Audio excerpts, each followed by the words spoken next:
Morning, Susan. Can you hear me okay? Yes, I can.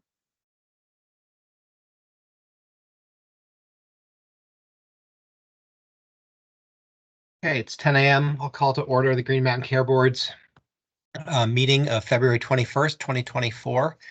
We have two meetings today. The first one will include a presentation on the hospital budget review, an overview of that process this year. And then second, we'll have a presentation from Vermont Legal Aid regarding the implementation of Act 119. We should end around 11:30ish, and then we'll be back. I think it's 1 p.m. So first I'll turn to Susan Barrett for the Executive Director's report. Thank you so much, Mr. Chair. A reminder on some public comment periods. First, we're going to open up a public comment period for the hospital budget guidance today. We're first going to accept any comments on Director Barabee's presentation this morning. And then as we move through the guidance process, we will post materials for folks to comment on. And we'll keep that open until March 25th, and we plan to have a vote on the guidance by March 27th. Also, we have two ongoing public comment periods, one on the Act 167 community engagement and hospital sustainability work. So if you have any more comments on that process, please share those with us. And then more prescient, more relevant for today is and this afternoon is any public comments on the all-payer model, the next all-payer model. We'll be hearing from Pat Jones this afternoon. So we would encourage folks to share any comments on the next potential all-payer model. Any of the comments we receive, we share with our colleagues over at AHS and in the governor's office. I also want to remind folks that next week we do not have a board meeting. That is February 28th. So I will turn this back to you, Chair Foster. Thank you. And we have meeting minutes from February 14th. Is there a motion to approve the minutes? I'll move approval.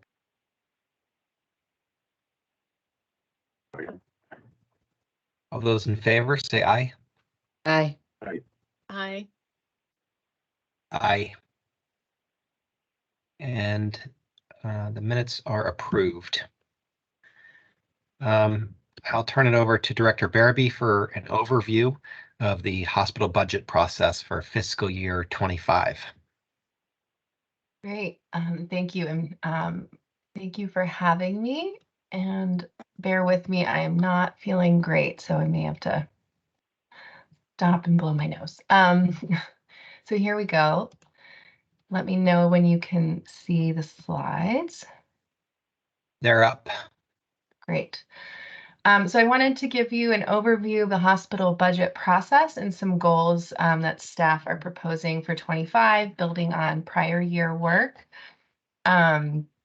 And I'm happy, please stop me and ask questions. And hopefully this will not, no big surprises. So I want to start with some background, talk about goals, do budget guidance structure. So, building on prior years, staff kind of went back and kind of looked at our budget guidance and saw some opportunities to just, provide additional clarity and a clearer structure to map out kind of how we approach the guidance and the budget process. I want to start conversations around benchmarks for 25 and then timelines and next steps. So I just, I think it's important to remember where we're coming from. Nationally, healthcare is unaffordable. This is also the case in Vermont. We're really struggling to keep up with the rising cost of healthcare, and this affects people in their everyday lives. Vermont has healthcare spending per capita that's grown beyond the national growth rate since 1991. Hospital spending is a major component of our spending. And, for good reason, we need hospital care. but thinking about how we allocate our resources is really important, and making sure it leads to higher quality outcomes for Vermonters. Vermont is the second highest in terms of growth in hospital spending compared to other states. So on the right, you can see a chart, of the national average of growth for New England states. Each of those New England states, you'll see that Vermont is around 6.4% since 1991. The graph on the left shows kind of from 2010 to 2020 what that looks like. This is the latest available data from the national health expenditures. This doesn't control for, our aging population and other factors, our rural nature, but, is an important kind of marker, because this is what translates into growth in healthcare costs paid for by Vermonters. We also have the highest per capita, or one of the highest per capita hospital spending compared to other states, just behind South Dakota, West Virginia, and DC. Again, some of this may be because of our rural nature, and there are necessary inefficiencies to making sure that we have access in all of our communities. But this is, again, translating into real cost experience by Vermonters. Ms. Berry, sorry, would you go back to slide 5 real quick? Sure.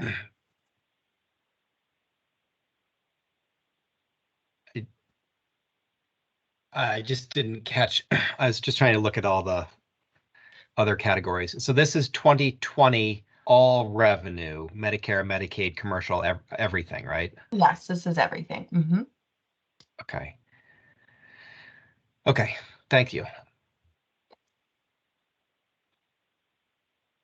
And so, hospital spending is necessarily, a major part of our regulatory process in Vermont. This is not a new process. It's been around since 1983 in some shape or form, though it has kind of evolved through different agencies and evolved in its focus.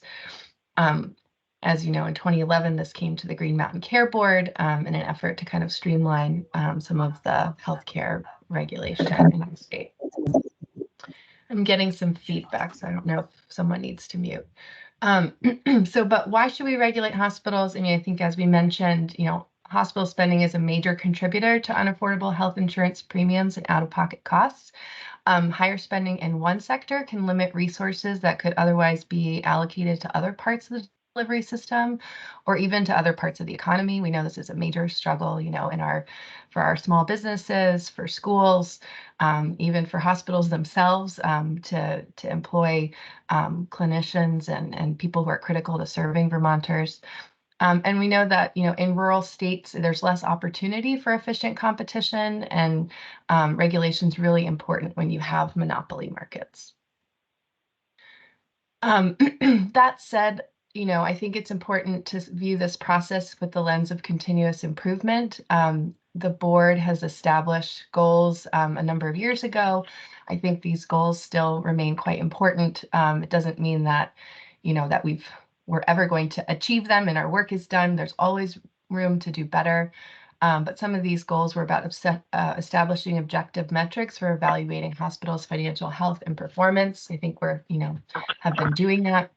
Alignment of Green Mountain Care Board regulatory processes to improve affordability, particularly between the hospital budget, the rate review process, is important. So thinking about, hospital spending as it relates to insurance is a really essential piece of our regulatory scope. Continue to look for opportunities to improve transparency, consistency, and predictability of the regulatory process. I think, clarifying our guidance is an effort to do that, and I think is a good one.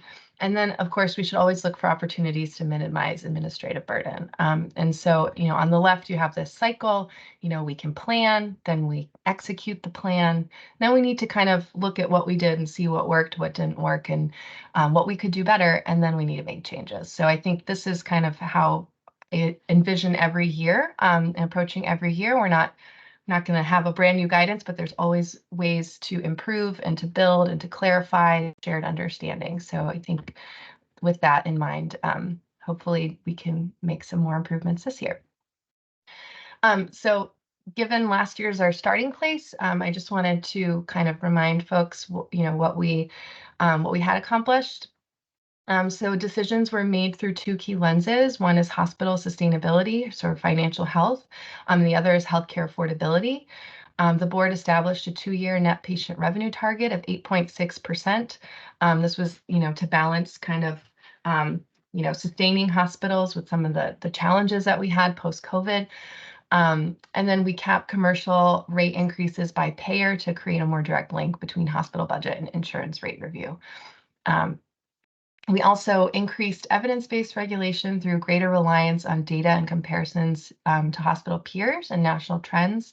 The staff created the hospital budget review tool as an effort to start these conversations and some deliberation templates. And I'll talk about how we're kind of building on that work from prior year.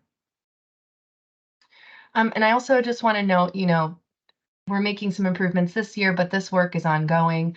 As you know, the board and many stakeholders are working diligently on Act 167. So thinking about potential participation in the AHEAD model and possibly global payments, as well as Act 167 community engagement, and thinking about what hospital transformation could look like. So these things may have implications for the kinds of things that we look at, discuss, and hear about from hospitals in our hospital budget review process. So goals for this year in particular. So establish benchmarks that, if met, give the board confidence that the hospital's budgets consider both these lenses of affordability and financial sustainability. So this year, and I'll talk more in the upcoming slides, but instead of just having a benchmark for NPRs, thinking about what are the suite of benchmarks that we would expect hospital budgets to hit to feel good about those. And then continue to refine the regulatory decision tree. So it's largely similar to last year. I just kind of added some more detail there to help our shared understanding of how the board makes its budget decisions. And it's in our intended use of comparative data.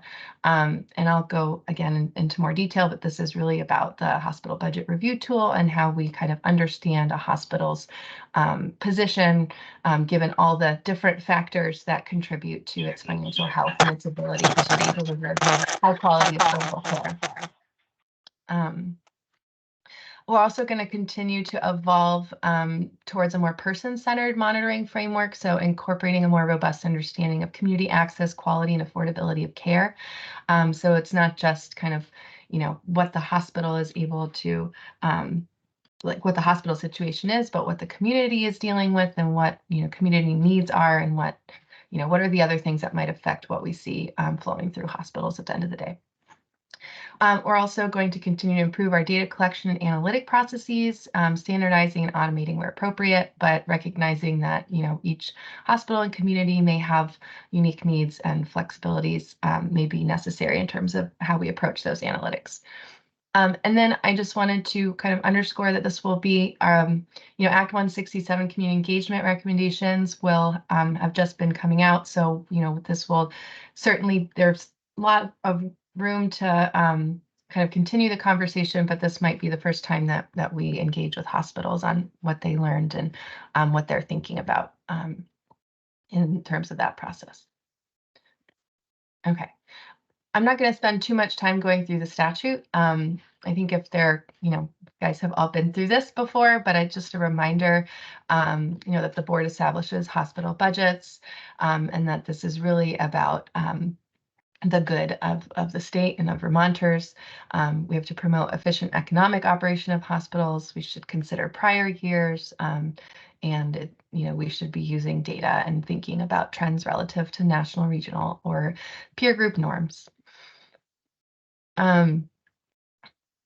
So this is really about, I'm going to go ahead and go to the rule. So then we have the rule, which flows from the statute. So the Green Mountain Care Board establishes benchmarks for any indicators used by hospitals in developing and preparing their budgets for the upcoming fiscal year.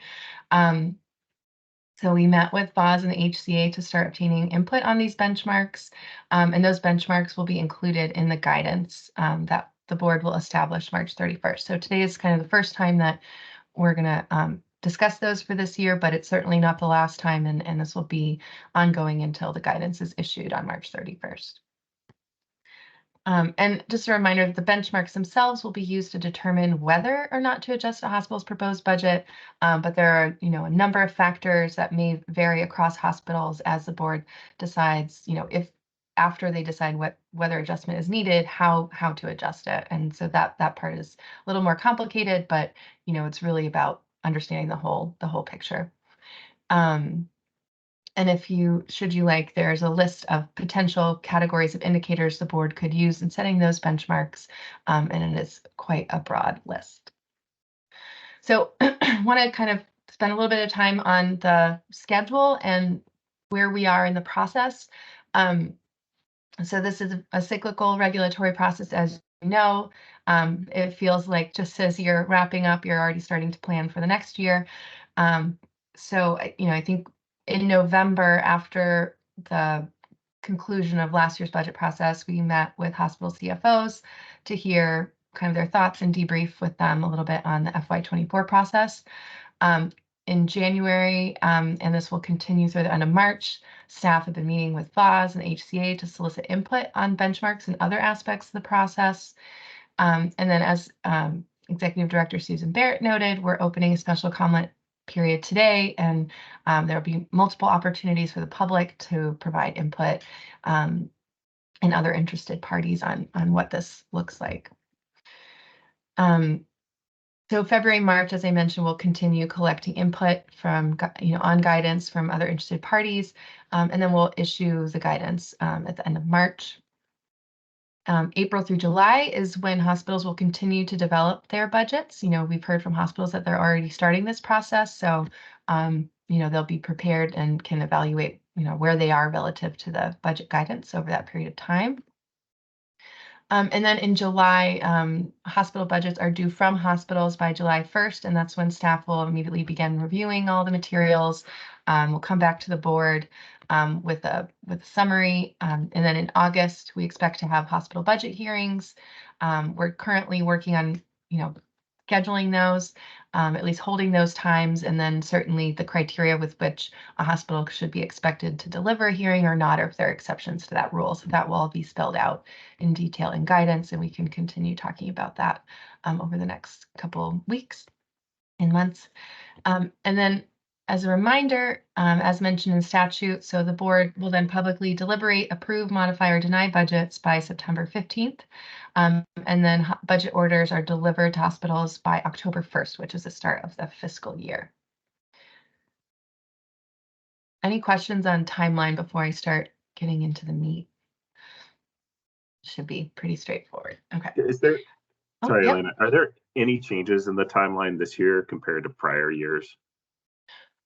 No, I think largely it's pretty consistent year to year.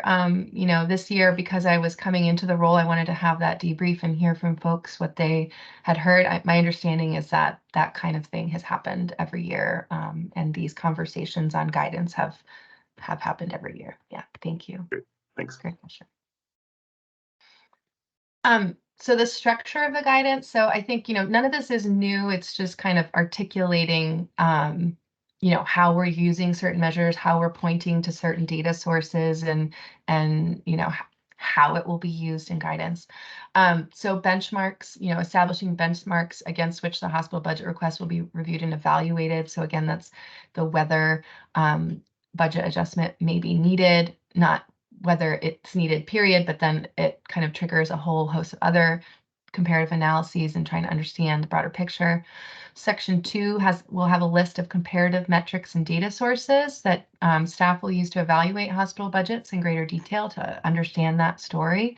And I'll get into kind of what we're thinking there and some exciting materials we have to make that more transparent. And then budget assumptions, section 3, I think historically we've collected budget assumptions in the narrative, but thought that it would be helpful to really articulate upfront, what's included in this budget, what's not included in this budget, and this will help us understand even if a hospital meets budget, section 1 benchmarks, if that all adds up, makes sense. Community context. So this is going to offer an opportunity to kind of point to some contextual data for better understanding the needs of a community. It could also include kind of the outside hospital delivery system pressures, as we've been hearing about, that may affect a hospital's ability to meet those benchmarks. Section 5 includes measures that are important but may not be directly tied to the hospital budget decision, but are important for monitoring over time. We're kind of thinking about quality here since we're kind of reinvigorating quality into the hospital budget process. And then section 6 is really the narrative. So it's where hospitals have an opportunity to provide qualitative justifications for the proposed budget and really explain some of the, requests and data that we're seeing. So this is the hospital budget decision tree. So it's really largely similar to last year. I've just kind of added additional detail. So do the budget requests meet the section 1 benchmarks? Historically, again, that's been NPR, and this year we'll talk about some additions that we have to that section. And then if yes, then the next step is to evaluate the budget assumptions for reasonableness. So, did you include all of the relevant payer increases that can be expected? We understand that hospitals may not have all of the, parameters figured out at the time of budget submission, but understanding what those assumptions are really important to understanding whether the budget is expected to be sound. Are you budgeting overestimating or underestimating utilization? Those are really key to making sure that what we're seeing is what we can, that it's the best budget it can be. And then also that submissions are on time and complete. And then if everything looks good, then hopefully, you get an approved budget. If not, then there may be, if your budget assumptions maybe are not totally reasonable, then there may be an adjustment to the budget. If a hospital doesn't meet the section 1 benchmarks, it's not the end of the world. It doesn't mean it's not a warranted budget, but I think that's when we really try to understand in more detail kind of the nuances of that particular budget and the community context. So that's when the comparative analytics will come into play. And of course, if there's some community level factors, then we would consider those. And then the section 3 budget assumptions, again, are they reasonable? Are submissions complete? And then in either case, it's not that we will only look at section 2 comparative analytics if hospitals don't meet the benchmarks. We will look at those for all hospitals, but we just want to tie that to the potential budget adjustment. So if we say a hospital meets the section 1 benchmarks, but there's some kind of concerning trends in section 2 comparative analytics, this could lead to, additional questions or reporting, depending what it is. So I don't want to say that we're not looking at it. We're looking at it for all hospitals because we think those measures are quite important to understand the whole picture, but that we wouldn't necessarily expect a budget adjustment. Any questions there before I move on? I feel like this is the linchpin to the whole thing, but hopefully this isn't new. Okay. I think the goal with this decision tree now and over time is really to both be predictable for hospitals, but also to be adaptable, right? So the benchmarks give some predictability of how we're going to evaluate budgets, but we also need to be adaptable for hospital-specific challenges and then a dynamic industry and economic environment. So, we're not going to have all the answers up front. It's really important I think for us, for the health of the system and for Vermonters to really make sure that we're able to respond to the changing needs. As we've seen in COVID, rising inflation, and there's just, we don't know what's going to happen next year. And so I think we always need to be ready to adapt and make sure this is a robust and helpful process as possible. So the section 1 benchmarks, as I mentioned, these 2 lenses, I think these 2 lenses will kind of continue as we move forward. This is really about healthcare affordability and also hospital financial sustainability. And I just wanted to take a moment to kind of say out loud some of the things I heard from board members, and this is staff position as well. We believe that hospitals provide essential care and services and economic opportunity to communities. Hospitals are a critical component of our healthcare system. At the same time, unaffordable hospital prices do not create a sustainable system, and the loss of a hospital can really be devastating for a community. I think this is where the hospital sustainability and Act 167 work really came from, is kind of a fear that if left to market forces, this could lead to bad things for Vermonters. The relationship between healthcare affordability and hospital financial sustainability is really complicated and affected by a variety of factors. So this is not, there's no formula that's going to pump out the perfect budget. It's really important that we consider, what are the opportunities for transformation? How, are there opportunities to improve efficiency? Rural health requires some level of inefficiency to make sure that we can prioritize access, but what's the right amount? Local market factors. So there are a lot of factors that are important and affect this relationship. And again, it's what makes it complicated. So section 1 proposed benchmarks, though, really to think about how hospital spending translates into premiums is really at the aggregate level. So more spending means higher premiums. So making sure that we have some kind of cap on total spending or cap on growth is really important. And this is why we've had the net patient revenue growth cap over time. And so continuing that is important and is why the state kind of started participating in its Vermont all-payer model to begin with. So I think tying net patient revenue as we have in the last few years to that target makes a lot of sense to continue. So 3.5 to 4.3 is based on Vermont economic growth, historic economic growth. And so I think for consistency, particularly as we're contemplating next steps, it makes sense, I thought, to continue with this target. In terms of prices of healthcare is another way that this affects affordability. Because government payers set prices directly, this is really a commercial price. So hospitals have control over what price they negotiate, but how much they need to cover their expenses is another question. So there may be heterogeneity in what's appropriate. But having a cap on hospital growth and commercial charges and commercial rates, so that's charges less than negotiated discounts at no more than some percent. So I think the question is what percent, this is an area that we've been focusing on, but could set a goal for hospitals at the beginning of the process. So, how should we set a cap on growth in this process? What indices could we tie to? What level of analysis? Last year, we capped price growth by payer. One thing that we've been thinking about and used to kind of capture in more detail and is really by care setting. So should we really be looking at growth by inpatient, outpatient, professional services, if that's how, making sure we have a tight connection between the rate review and the hospital budget process. So here are a list of potential price inflation indicators. I won't go into detail, but this is for you. There's certainly trade-offs in terms of how timely these data or forecasts are, whether or not they're focused on the hospital industry, and how salient they are for Vermont as a state or for rural contexts. But I'm trying to narrow it down for you, but I thought it'd be helpful to know what other states are doing as well. So Rhode Island used to use Medicare Market Basket, but has recently shifted to CPI, so Consumer Price Index, for urban populations, less food and energy plus 1%. They removed food and energy from that inflationary factor because it creates a more stable estimate over time.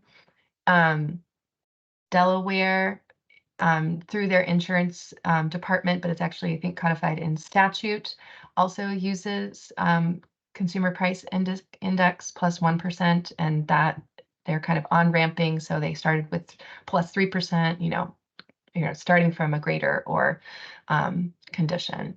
And then in Maryland, they do have all-payer rate setting. But so it's a little different, but they use the Medicare Market Basket plus some capital growth estimate to allow price increases over time. Okay, so I think what we're planning to do next is kind of take these estimates and some of these indices, apply them historically, and then kind of make some projections about what that would look like and talk about the theoretical trade-offs. I think this is an area we'd love some feedback, but next time we come before the board, we expect to have some more quantitative analysis for your consideration. Okay, and then the third section 1 benchmark is not such a benchmark, but kind of an aspiration. But, you know, we would expect that for a hospital that is able to meet the previous two benchmarks, that is also efficient to achieve an operating margin greater than 0. So, you know, there are many important measures and indicators for evaluating financial health, but this is kind of like the starting point. It's kind of a basic one that you should be able to cover your operating expenses with your revenues. But I, you know, do want to recognize that it's not just about getting more revenue, but also making sure that our expenses are fiscally responsible and efficient. So just to reiterate, you know, if you meet all 3 benchmarks, that's great. Then you move on to, you know, the staff will then evaluate the Section 3 budget assumptions to make sure that we believe that those can hold. And if not, it's again not the end of the world, and it may be completely warranted. But then we'll be kind of looking at, you know, again, the assumptions, but also some of those comparative analytics to understand the specific context of a hospital and a community. So the Section 2 comparative analytics are really to capture the operating factors that might play a role in the hospital's ability to meet the benchmarks in Section 1. And it explains how Vermont hospitals compare to national regional trends and within peer groups. There are no specific performance benchmarks established here. These measures really need to be considered collectively. We're kind of taking last year's list, looking at this list and thinking about what else needs to be included and what other states are doing. But there's no formula. There's no one size fits all. We have very different hospitals, even different types of hospitals.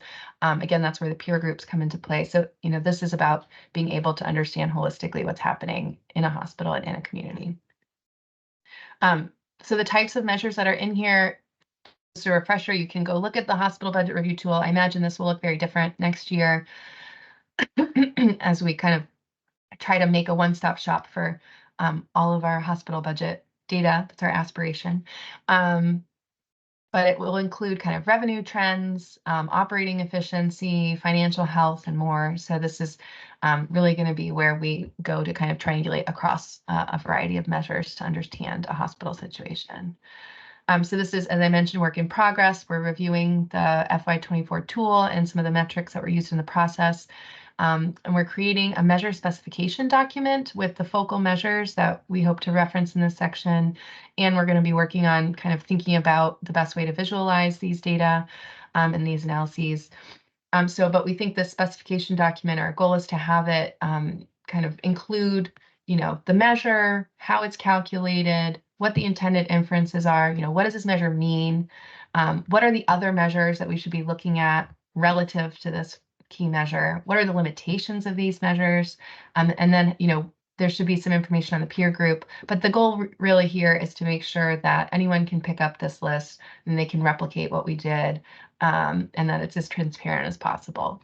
So that is my hope for this tool.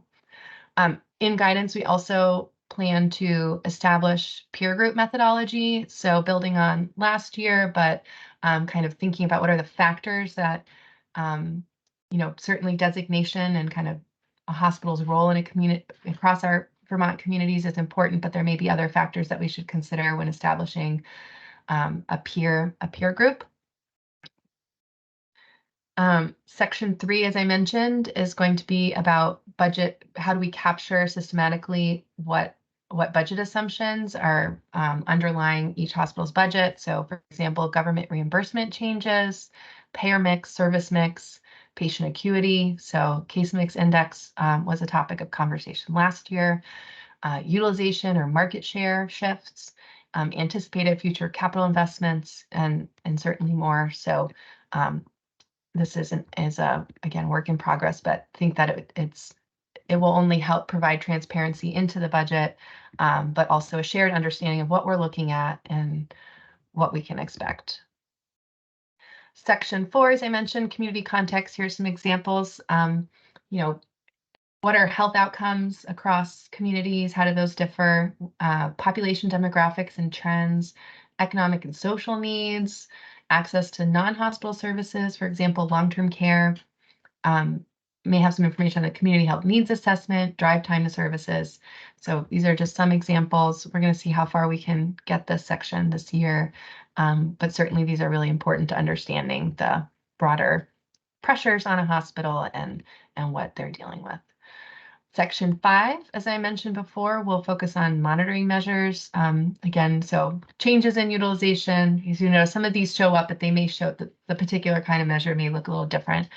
Hospital quality improvement activities, history of regulatory compliance, payment and delivery system reform participation, uncompensated care, and other things like that.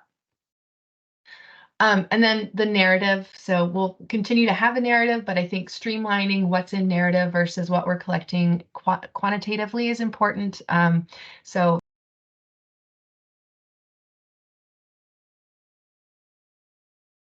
but a lot of the content areas will still be there, but I think it's, we're going to kind of think about how do we streamline this.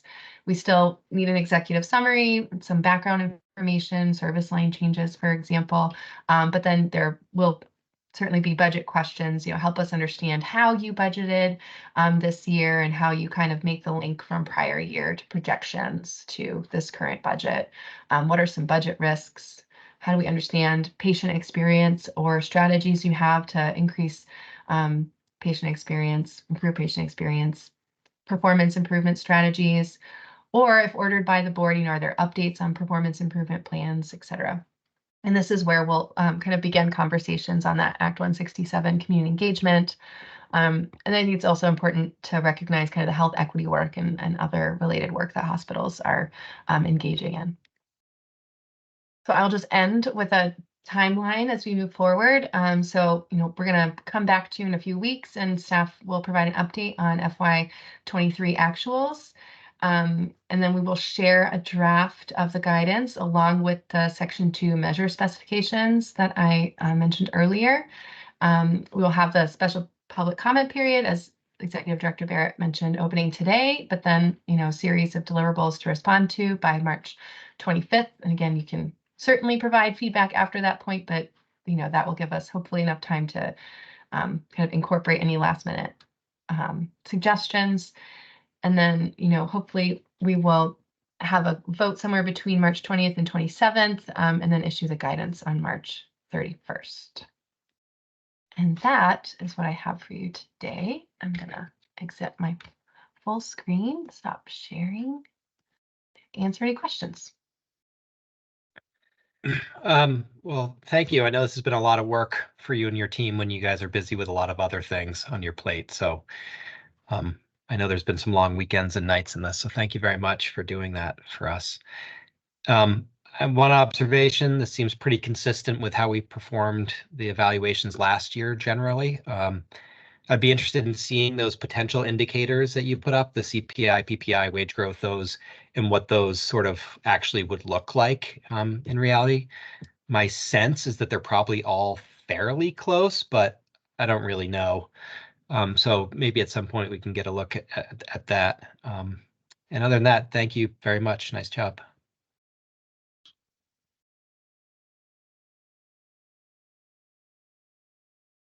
I'll jump in.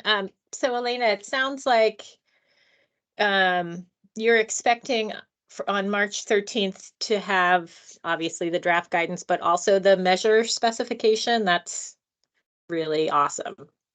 I'm hoping that we can meet that deadline.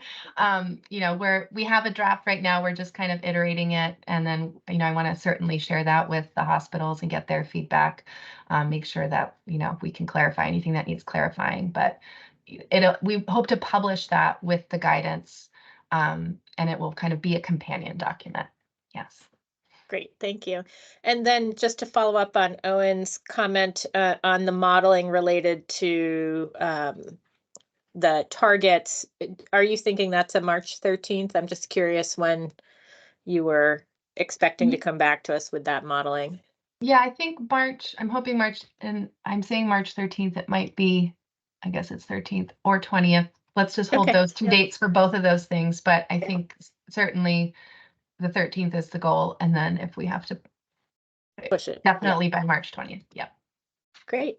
Yeah, well, thank you very much. I think it's a good start and I look forward to seeing more of the details. Thank you. Great. I don't have anything more to add. I appreciate the timeline and I know how much work is going into this, and I really appreciate the data-driven, momentum forward on these hospital budgets. So thanks for all the hard work to you and the team. Likewise, Elena. This is Tom. Thanks for all the hard work and continuing our forward progress. Similar comments for me. Thank you so much. And I guess the one question that I had watching the presentation that I wanted to bring up was you mentioned reinvigorating quality within the hospital budget process, and I was just curious your thoughts on how you envision that being used in the hospital budget process. Yeah, I mean, I think the board used to have something called non-financial reporting where we looked at a whole host of other things, and I think COVID happened and lots of stuff happened. But quality is really important, and I think we also need to celebrate what hospitals are doing and quality improvement programs they're investing in. And I think if having a holistic understanding of what hospitals are working on and is really important when thinking about what the budget represents. So I think to the extent that we can know that and understand that, and if there are quality concerns, I mean, I think we have a pretty high quality system, that we're just aware of that. So I think we should celebrate wins and look for opportunities to improve. And, so I think we'll continue to work through that. I think bringing our partners at VPQHC to the table to understand kind of what they're working on and, is also important. So connecting these dots is going to be an ongoing area. Yeah. Thank you. If I could, this is Tom again, if I could just jump in there for a moment. Considering quality, I think is crucial, right? Because we societally and Vermonters, we may be willing to pay quite a lot for healthcare that's safe, reliable, and of high quality. On the other hand, healthcare that isn't safe, reliable, or is poor quality ends up being really expensive. Right, so if we're thinking about how to manage costs, improving safety, reliability, and outcomes is a key strategy for improving the cost of doing care.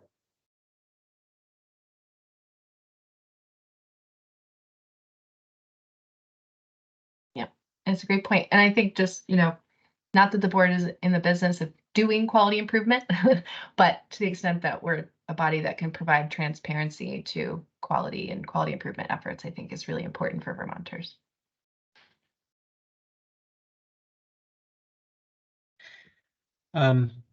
Great. I will hold public comment for the end of both presentations today. And thank you very much, Ms. Barabee and your team for your presentation. Next, we have Vermont Legal Aid, which will present information relating to implementation of Act 119 and moving to a statewide minimum standard for hospital free care policies. And Emma Zavez and Eric Schulteis will present. And thank you both for being here. Thanks for having us. Can you hear me all right? Loud and clear. Perfect. Great. All right. Well, yeah, I'm Emma Zavez. I'm the Consumer Research and Health Policy Analyst here at the Office of the Healthcare Advocate. And you all know Eric Schulteis, my colleague. So we'll be presenting today. And thank you, Kristen, for projecting the slides. All right. So let's go to the next slide. Okay. So let's see. Today we're going to start by talking a little bit about the background and legislative history of Act 119, and then we're going to dive into the detailed requirements for hospitals. After that, we'll talk a little bit about the work that our office is doing to support hospitals and the timely implementation of Act 119, and then how we think about measuring success. And then we'll have time for discussion and questions. Next slide. Oh, so this is me. Can folks hear me? Yeah. So this was just history-wise, it was a collaboration between our office and VAWS. It was a bit of an oddity how it all played out. House Healthcare asked us and VAWS to negotiate something that worked for both parties and come back to them. That is exactly what we did. From our office's perspective, there were a few things we were trying to solve, and it was mainly complaints that we were hearing from our helpline. It was variation in how hospitals were interpreting their given FAP policy, both between hospitals and within a given hospital, so varying by patient type, by patient.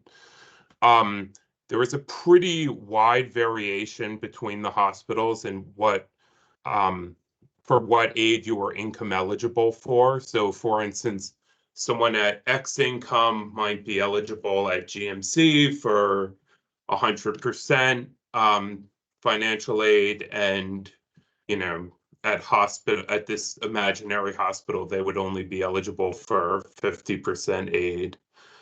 From my perspective, there was having hospital PFAs limited or FAPs limited to a given hospital's health service area created a mismatch between how people actually behaved and their eligibility for a given program. So especially at the edge of the counties or the HSA, someone might travel to another HSA for work, and if they got hurt there and needed financial assistance at the hospital they were taken to, they couldn't get it because they weren't a resident of that HSA. So we wanted across the board state eligibility. UVMMC and RRMC already had state eligibility, and we wanted to bring everyone in line with that. And I guess the last thing to point out is we wanted to standardize how income was calculated. I think at least for me, the best example of the variation was that, some hospitals use your taxable income, and other hospitals were counted your roommates, for instance, income in the household, even though they didn't share expenses, you just found someone on Craigslist. So we can go ahead to the next slide and I'll hand it off to Emma. All right, so we're going to dive into the detailed requirements. Next slide. So this slide is for your reference. We're not going to spend any time here really. This is just direct links to the different sections of the relevant statutes. You can use this later if you need. Next slide. Okay, so rather than move section by section through the statute, I'm going to present thematically because I think that makes more logical sense. We're going to start with household income and size. So as Eric noted, Act 119 is going to bring much needed consistency to how Vermont hospitals determine an applicant's eligibility for financial assistance. Currently, there is wide variation in what counts as income, resources, and who is considered to be part of your household. So Act 119 requires hospitals to calculate the household income and size using the Advanced Premium Tax Credit, APTC methodology. APTC is based on Modified Adjusted Gross Income, or MAGI as it's popularly known, and defined at length in the Code of Federal Regulations. It's summarized helpfully here in a Q&A by the IRS. It's essentially the adjusted gross income on your federal income tax return, plus any excluded foreign income, non-taxable Social Security benefits, and tax-exempt interest. Does not include SSI payments. And so for practical purposes, somebody asks you about a specific source of income, does it count? I've included this popular cheat sheet that was developed by UC Berkeley Labor Center. Assisters and navigators, the folks who enroll people in Medicaid and health insurance through Vermont Health Connect and in the marketplace all over the country, oftentimes use this cheat sheet. It's listed on Vermont Health Connect's website and is a nice list of what counts, what doesn't count in terms of sources. All right, next slide. All right, so with regards to household size, Act 119 stipulates that hospitals have to use the APTC methodology, but Act 119 has included a few modifications, and these are listed here. I'm not going to read through them all, but I will just say at a high level, these essentially aim to fix some of the issues that are commonly associated with equating an individual's household for financial aid purposes with their tax household. You know, one major issue that comes to mind is that not everyone has a tax filing requirement. So there are many issues that have cropped up over the years. All right, next slide. Okay, so Act 119 requires minimum discounts at specific income levels based on one's household size. So for example, it will require hospitals to provide a 100% discount to households with income at or below 250% of the federal poverty level. So hospitals could, of course, provide a 100% discount to an even higher FPL level, but at the very least, they need to extend it to 250. Hospitals must also provide a minimum of 40% discount to households with income between 251 and 400% of the federal poverty level. So again, while 40% is the minimum, hospitals, of course, are welcome to provide a higher discount amount, and many hospitals do. So I'll call your attention to the green box. This is sort of the current landscape today. 5 out of 15 hospitals currently meet or exceed the free care requirement, and 7 out of 15 hospitals meet or exceed that low cost or discounted care requirement. Okay, next slide. All right, so for patients with income over 400% of the federal poverty level, there's a safety net, and it's called catastrophic assistance. So in Act 119, to qualify for catastrophic assistance, it stipulates that your household must have income at or below 600% of the federal poverty level, and the total owed to the hospital must be more than 20% of your annual household income.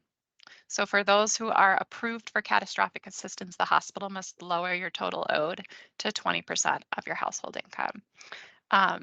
This is kind of confusing, and I had to sketch out an example for myself and for hospitals to understand how this works. So here's an example in the green box. We've got a household. The household size is 3. It's Shelley, her spouse, and child. Their income, their household income is $129,100. That's the equivalent of 500% FPL. So they are over income for the free or the low cost care discount, but she would qualify for catastrophic assistance because her household income is less than that 600% FPL, and she owes the hospital in this example $37,000. Someone in her family had an accident. They were in a coverage gap. They didn't have insurance. So that percentage of the total owed is currently 28.7%. So upon qualifying for catastrophic assistance, it would need to be lowered to $25,820 in this example, which is 20% of her income. All right, next slide. Okay, so Act 119 provides hospitals with the option of using a resource test to assess eligibility for financial assistance. If a hospital wishes to take up this option, the law prescribes certain parameters. So they can only consider liquid assets, and certain types of liquid assets do not count against the applicant, such as their primary home, their retirement funds, etc. Additionally, liquid assets totaling less than 400% FPL for your household size would not count against you. So again, what does this mean in practice? Here's an example. Household size of 4. The liquid asset limit for that household size is $124,800. That's 400% FPL for household size of 4. Juan and his spouse have $50,000 in combined checking and savings account. That means his liquid assets are less than that 400% amount. So the hospital cannot deny financial assistance on the basis of resources. Next slide. Okay, so under Act 119, hospitals can require that an applicant for financial assistance be a Vermont resident. But for the first time, this definition will be standardized and applied equally across all hospitals. The definition also includes students, people who are employed in Vermont, undocumented immigrants, and people living in Vermont, but who lack stable housing. So this will be a significant departure for some hospitals that currently restrict eligibility based on the hospital service area, county, town, and sometimes the duration of residency. So for example, some hospitals right now currently require an applicant to have been a resident for at least 6 months or longer. So Act 119 prohibits hospitals from the durational residency requirements. All right, next slide. So Act 119 will also standardize the list of classes who are protected from discrimination in the implementation of hospital financial assistance programs. Next slide. And Act 119 will standardize what types of documentation hospitals can ask applicants to provide. So hospitals can ask an applicant to provide a tax return, but they cannot require it. And they must allow applicants the option to submit alternative forms of documentation, which is crucial because, as I mentioned before, not everybody files taxes. So with respect to residency, Act 119 is actually silent on proof of residency. We recommend that hospitals follow the example that's set by Vermont Health Connect and Medicaid on the 205 AllMed application. That's the applicant's signature is considered sufficient attestation that they meet the residency requirement. Next slide. Okay, so Act 119 clarifies that financial assistance must apply at a minimum to all emergency and medically necessary care. I've included these definitions here for your reference if you want to go back, but I'm not going to read them. The IRS also requires transparency regarding which providers do not accept financial assistance. So those providers need to be listed in the financial assistance policy, or a website needs to be listed into the policy where someone can go and access that list. All right, next slide. All right, Act 119 outlines required elements for a financial assistance policy, notably an appeals process, which is very important, and definitely not all hospitals have that right now, as well as a plain language summary. Next slide. We're going to spend a little bit of time here on the plain language summary because I think it's an incredibly important tool in conveying the existence of a hospital's financial assistance policy to the public. So at my office, we often hear from Vermonters who call us about a hospital bill that they can't afford to pay. And they have no idea that their hospital has a financial assistance policy. And when we check, we realize that many of these people would actually qualify if they applied. So we, of course, encourage them to apply. So Section 2 of Act 119 requires that hospitals submit their plain language summary to you, the Green Mountain Care Board, as part of the fiscal year 2025 hospital budget review process. So these will be coming your way shortly. And we think that there is no excuse for hospitals not to have a good plain language summary. So as part of our effort to support hospitals with implementation, we developed a plain language summary template that hospitals can use if they don't have time or they don't have the expertise on staff to develop their own. This is a screenshot of the first page. It's back and front. We sent this out to hospitals last month. The reading grade level for the template is 8.4. Ideally, plain language summaries should be between the 6th and 8th grade reading level. That can be tough based on some of the terminology you have to include. But I'll note that when we reviewed hospitals' plain language summaries 2 years ago, we found grade levels of 17.1, 31.8, 20, 17.2. So pretty high levels. And as I said, it's easy to get to a high grade level with the terminology, but it is absolutely possible to explain financial assistance and what's out there to patients in a way that is readable and manageable for everybody.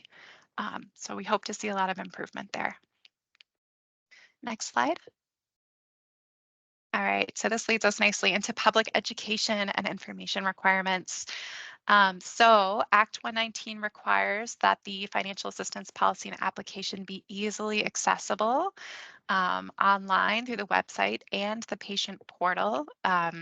Paper copies must be available free of charge. Translations must be provided upon request. And notice and information about the policy must be conspicuously displayed in areas that patients frequent. So patient reception, patient billing, those types of areas. Next slide. All right, and Act 119 requires hospitals to inform community members about financial assistance program in a manner reasonably calculated to reach the members of the community who are most likely to need financial assistance, including members who are non-native English speakers. That's the public education outreach requirement. Hospitals must also directly notify patients at their first visit, during intake and discharge if it's a hospital admission, and include conspicuous written notice on billing statements. And all written and oral debt collection attempts must include notice of financial assistance. Thanks. Next slide. We won't go through these, but Act 119 lays out procedural requirements that hospitals have to follow, including timely eligibility decisions and, response to appeals, that type of thing. Next slide. All right, Act 119 requires hospitals to offer help to those who would like to apply for insurance. Although I will note hospitals cannot deny financial assistance on the basis that an undocumented immigrant refuses to apply for public insurance. And they cannot deny on the basis that someone refuses to apply for private insurance. Next slide. All right, medical debt. So Act 119 prohibits hospitals from selling medical debt. And it says that if a patient qualifies for financial assistance and still has a balance owed after the discount, then hospitals cannot require payments in excess of 5% of someone's monthly income. And there's an example here, but I don't think I'll walk through it. It's there if you want it later. Okay, next slide. Patients can direct their complaints about hospital financial assistance policies to the Vermont Attorney General's office. We have met with the staff there a couple of times so far to make sure that they know about this new responsibility, and to make sure that they're setting up, channels to accept those complaints and process them in a timely fashion. And we'll continue to communicate with them up until the implementation date. And I don't think I've mentioned the implementation effective date. It's July 1st, 2024. So it's coming up in a few months. Next slide. Okay. All right, so that's it for the detailed requirements. Whew. I wanted to just briefly talk a little bit about some of the work that our office has been doing to help ensure that Vermont hospitals have all of the resources and support that they need to implement by July 2024. So we have been engaged in sort of a one-year resources implementation push. We sent a letter to hospitals in July of 2023 introducing the new law, giving them links to where they could read more about it, and describing some of the resources we'd be rolling out and offering assistance. And since then, we have been rolling out resources every couple of months. So an Act 119 requirements checklist, sort of a plain language description of the different areas of the law and where that fits into their financial assistance policy. We also provided a model financial assistance policy template that complies with Act 119 and indicates, what's legally required, what would be best practices that we recommend if the Act is silent, and is sort of plug and play. They can update it as needed if they would like. We've also delivered public education requirements checklist, ideas for implementation, and recently the plain language summary template. And we'll be sending out more resources in April. So more to come. Okay, next slide. And Eric, if you'd like to do this slide, I might hand it back over to you. Oh There you God, are. this is unexpected. Oh dear. I can do So I think how you measure whether this is being implemented in an effective way.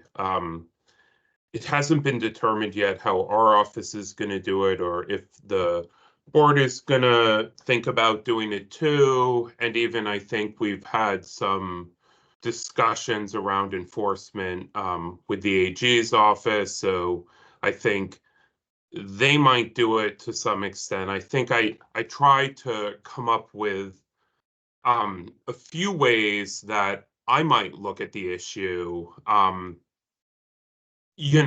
I'm not going to go through these. I think I would, at least on some of them, I would expect to see it on it would be a lagging indicator, but on the amount of free care provided at cost on their 990s. As I've mentioned before, there's some difficulty in crosswalking board reported data with the cost report with the 990. So hopefully, as we move towards standardizing metrics, perhaps we can get into the world of two different sources of definitions for data rather than some unknown amount, which is our current state. And I think, I think the important one here to think about is the ratio of free care to bad debt. I think we've tried to explore this for several years and have yet to get a cogent response of why a hospital would benefit from booking something as bad debt rather than free care.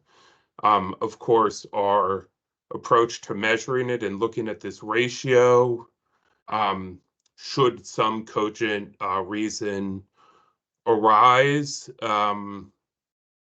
we would reevaluate that. I think what's interesting in the limited cases where we've heard from CFOs, it's been, well, in either case, we're not getting paid. They're the same thing. And from our perspective, of course, it's not the same thing to a consumer. So the consumer never knows that the bad debt has been written off. Their credit history is ruined when it's bad debt. They might not have even known they could get free care. So I think from a consumer perspective, there is a profound difference between free care and bad debt. And hopefully we can slowly shift to a system that recognizes that impact on Vermonters. Thank you. Emma? Thanks, Eric. The next slide is just opening things up for questions, discussion. Give it back to the board. Thank you both very much. A couple kind of high level ones. Just an observation, this is incredibly laudable and will be very helpful to a large number of people. So thank you for looking into it and evaluating it and sharing it with us.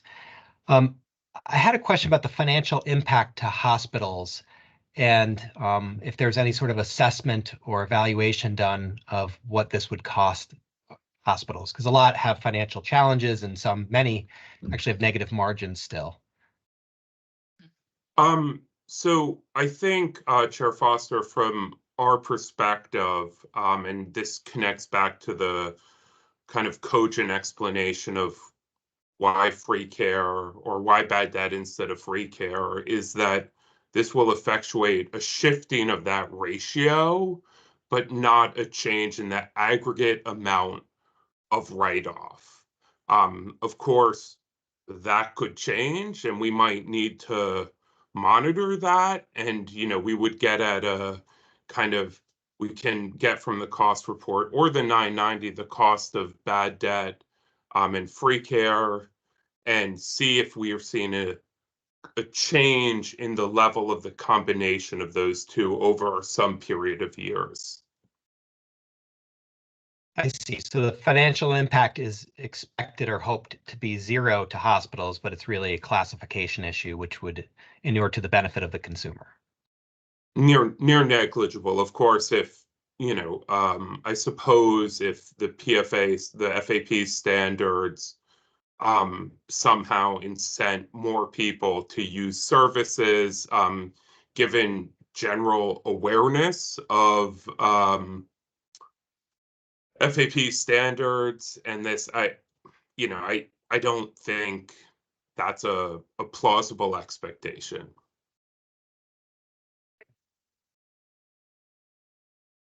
And then from the hospital's perspective, in terms of whether or not it's bad debt or free care, I don't understand all the nuances to tax write-offs and financial implications. But from the hospital's financial perspective, there's no difference in terms of the benefit of how it's classified.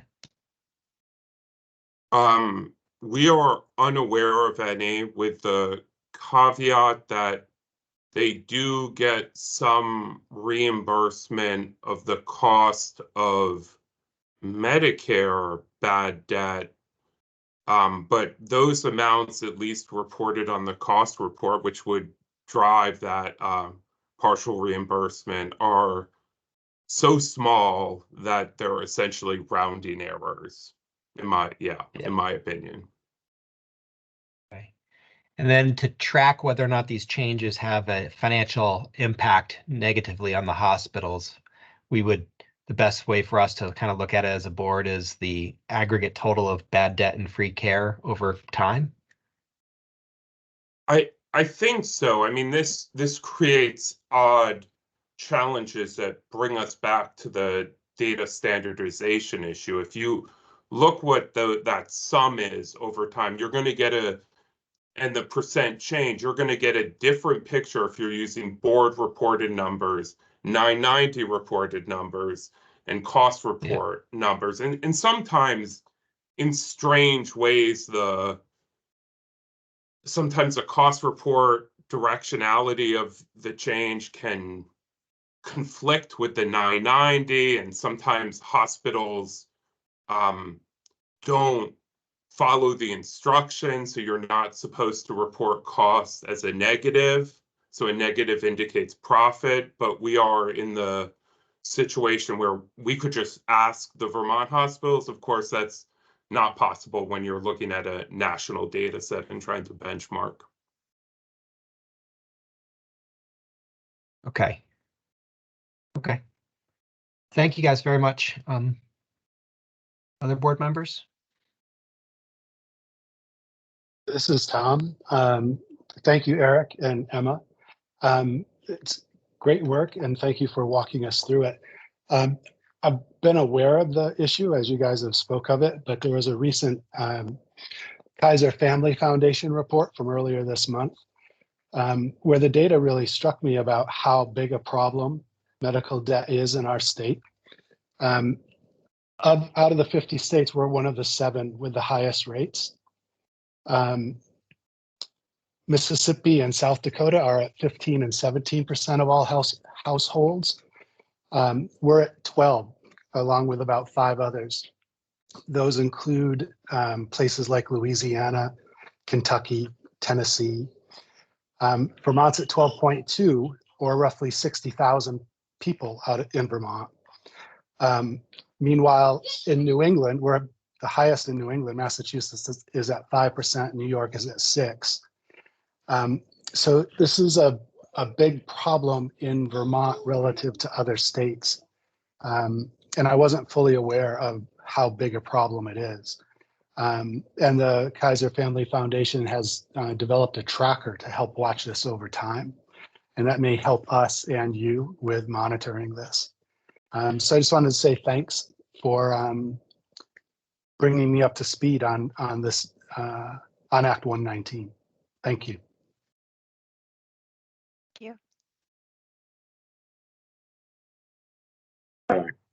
Thank you. So I think this is just a huge success for Vermonters. I'm really just impressed and blown away by it. I think as I mentioned, I don't know if Emma, but I work as a clinical emergency physician, and these are issues that come up frequently in conversations with patients. And this really seems like a significant move that can make a huge improvement in so many people's lives and the care they receive.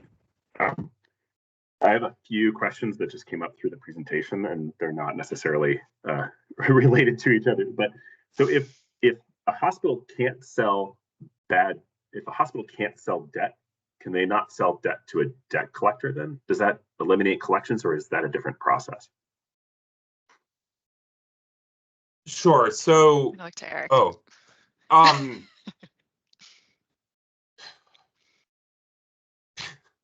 it's a bit complicated, Board Member Merman. I think it's unclear whether Vermont hospitals sell the medical debt, but they'll have, so for instance, CVMC, and I bring that example up not to suggest it's bad, but only because you work there, has an internal debt collection part of the hospital. So it's a little and they don't sell the debt, but they have them collect the debt. The debt no longer is sitting on the hospital's books. But at least from a national standpoint, the most egregious consumer harms were caused by hospitals selling the debt for pennies on the dollar to third-party debt collectors, and then those debt collectors using practices that aren't in line with the Fair Debt Collection Act. So from our opinion, and I think Vaz's too, is these practices of selling to third parties wasn't happening, and we had the most chance to intervene in a positive way if within the hospital's debt collection practice, even if the hospital own debt collection practice is separate from the hospital budget that you see. And then, so say if like some cities and private foundations, NGOs, nonprofits have been buying hospital debt for pennies on the dollar, would this eliminate that possibility for Vermonters?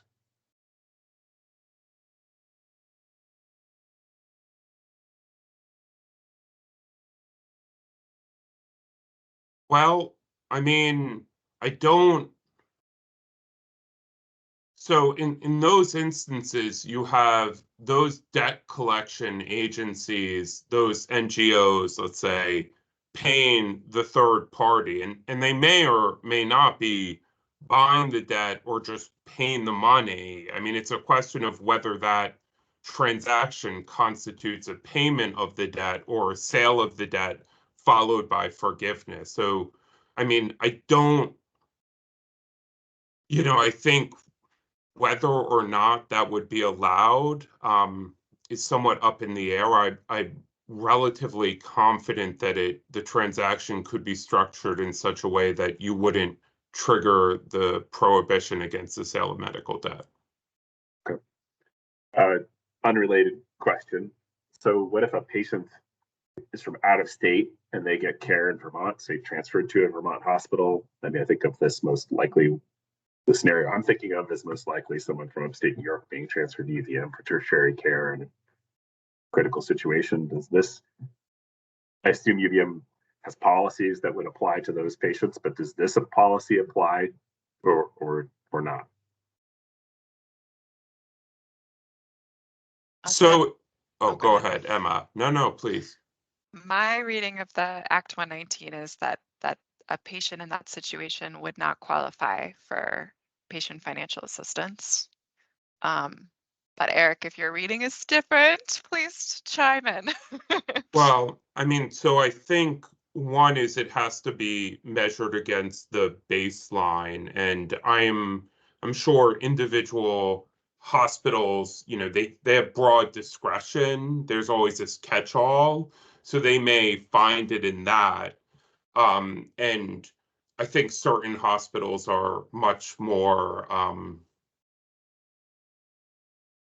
interested in that than others. The one exception to that would be that a Vermont resident is someone who, as it's defined in statute, is someone who lives, works, or goes to school. So for some of those edge counties, let's say someone lives in New Hampshire but works in St. Jay, they are a Vermont resident under the statute and would be entitled to get free care. So it But deals this- with the edge cases. But this I could, think, sorry. oh no, I was just gonna say also that I mean, I think Act 119 is setting a like a minimum floor. And so I think a hospital could of course be more generous. And so I Yeah. guess when I was saying that like if this person truly lives in New York and they get transferred to a Vermont hospital for this type of care, it doesn't meet that minimum, but the hospital of course could have a more generous definition that would allow for somebody in that situation to get financial aid. On the chart you showed earlier with 5 of 15 Vermonters being at the level of where they could receive free care, 7 of 15 low cost, those are additive. So 12 of 15 would get one or the other, could receive one or the other. Is that? And then the question that I had on that actually is on the low cost care. Does that apply to co-insurance? So people who have bronze plans, who have high deductibles, does the patient financial assistance, do the patient financial assistance thresholds apply for people who have co-insurance that they have to pay for the hospital care? Yes. Yeah. So for uninsured patients, the discount's taken off the amount generally billed. For insured patients, it's taken off their out-of-pocket costs. So that could be the deductible, that could be cost sharing or co-pays, that type of thing. Could you explain, Board Member Merman, about the first part of your question about the? There was a chart that had 5 of 15 Vermonters would qualify out of the FPL limits for free care, and then 7 of 15 would qualify in the FPL limits for low cost care. And I was just curious if those were additive. So is it 12 of 15? Could apply that would the free care or low cost care minimums would apply to them? So I think it's 5 of 15 hospitals is, so it's not hospitals. patients. So it's Sorry. it's explaining what the current landscape is. Yeah. Yep, I misinterpreted that. Thank you. That's Thank okay. you. Thanks. Thank you. That's all. Thank you so much. And I will say, I guess, just adding on to that point, many more hospitals are very close to meeting the requirements or exceeding them. So sometimes they're above 40% minimum, all the way to 350% FPL, but under Act 119, they need to be at 400% FPL. So many hospitals are close. And I don't think we know. I mean, right, like a lot of hospitals retain discretion to approve or not. So even though their formal standard may be stricter, they could still exercise discretion. The IRS regs are exceedingly open-ended. It's essentially just you have to have a policy.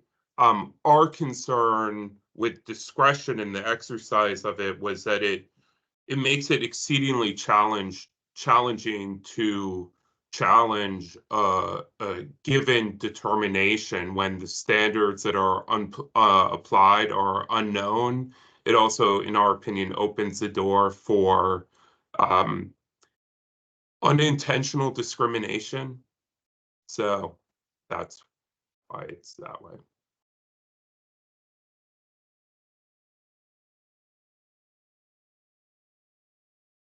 I just wanted to say thank you for the presentation. It was very informative and very clear, so I appreciate it. I don't have any other questions. Thank you.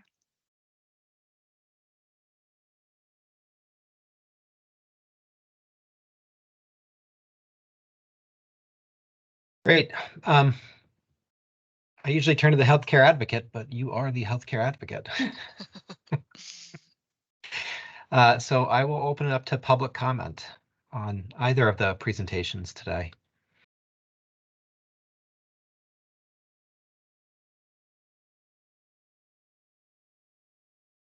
All right.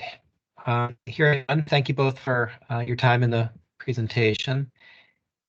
Is there any new business to come before the board or old business? And I don't know if we need to adjourn because we have a second hearing or yeah, okay, we don't need to adjourn. So we will take a break and we will be back at, Susan, is it 1 o'clock? 1 o'clock. Okay, great. So we'll see everyone at 1 o'clock. Thank you.